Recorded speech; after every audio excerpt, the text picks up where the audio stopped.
ევალი, ვეიპერების დაავადება. ვინც ეს ფრაზა პირველად წარმოთქვა და გაავრცელა მოსახლეობაში. იმან კარგი დიდი მსუყე ჩეკი აიღო Big Tobacco-s ლობისგან. და ეს იყო წუთიერი ტყვილი, რადგან ძალიან მალე გაირკვა, რაშიც იყო სინამდვილეში საქმე. დაავადება, რომელიც გამოიწვია ულიცენზიო ნარკოტიკმა, დააბრალეს vaping-ს.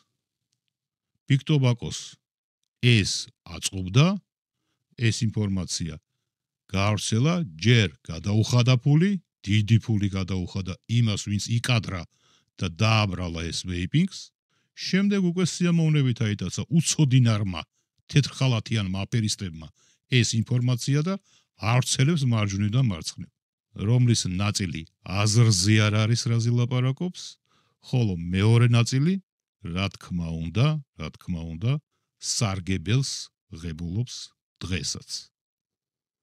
რა იყო სინამდვილეში? ფილტვის დაავადება, რომელსაც შეარქვეს ევალი, დაემართა მხოლოდ და მხოლოდ იმ ადამიანებს, ვინც მოიხმარდა ნარკოტიკს. რაღაც მომენტში ეს ნარკოტიკი დაამზადეს არალიცენზირებულმა საწარმოებმა, ყოველგვარი წესების დარღვევით და შესაბამისად გამოიწვია მის მომხმარებელში ეს დაავადება. კონკრეტულად გაურიეს ნივთიერებები ერთმანეთში და აღმოჩნდა, რომ ერთ-ერთი ნივთიერება ილექებოდა ფილტვებში და ფილტვებიდან არ განიდევნებოდა. იქიდან გამომდინარე, რომ ამ დაავადებულებმა არ აღიარა ის, რომ ნარკოტიკს ყიდულობდა არალიცენზირებული გზით, ექიმებმა არ იცოდნენ, რა სჭირდათ და რისგან მოუვიდათ. ხოლო შემდეგ უკვე რამოდენიმემ აღიარა. ჩატარდა გამოძიება და გაირკვა, რომ ეს დაავადება გამოწვეული იყო ნარკოტიკით, რომელიც გარეული იყო სითხეში. ამ სითხეს მოიხმარდნენ ორთქლის სახით.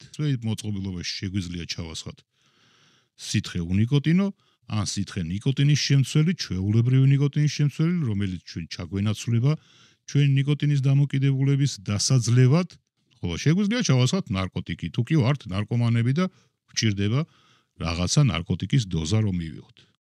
ზუსტად ესია ევალის შემთხვევაშიც. იმათმა ჩაასხეს თავისი ნარკოტიკული საშუალება ვეიპ მოწყობილობაში. თორე ვეიპ მოწყობილობა თავიდანვე არ ყოფილა იმისთვის გათვლილი, რომ ნარკოტიკული საშუალებები მიეღოთ იმითი. არც დღეს არ არის გათვლილი მაგისთვის. ვეიპ მოწყობილობა გათვლილია იმისთვის, რომ ვეიპერებმა მიიღონ ჩვეულებრივი ნიკოტინი ორთქლის საშუალებით. სხვადასხვა გზებით, სხვადასხვა ნივთიერებებს თუ გამოიყენებენ ამ მოწყობილობით. ვეიპინგი რა შუაშია?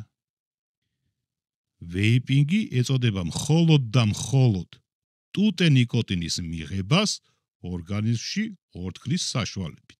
აი ამას დაარქვა იმ ადამიანმა, რომელმაც გამოიგონა ეს მოწყობილობა ვეიპინგი, ხოლო შემდეგ მოხდა ამ დასახელების ინტერპრეტაცია სხვადასხვანაირად.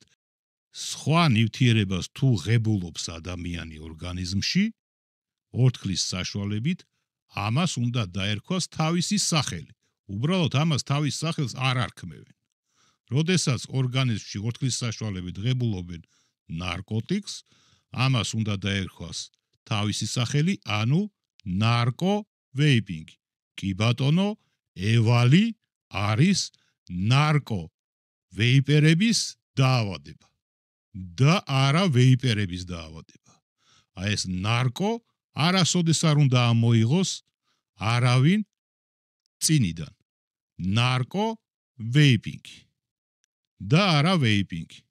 გაეცანეთ იმ საკითხს, რომელ საკითხზეც მსჯელობთ. ეს არის და ეს. რა თქმა უნდა, გულსატკენია, რომ ამას ქართულენოვანი მასმედიაც იმეორებს და ქართულენოვანი თეთრხალათიანებიც იგივეს აკეთებენ. რა თქმა უნდა, გულსატკენია, მაგრამ ადამიანის ბუნება ესეთია.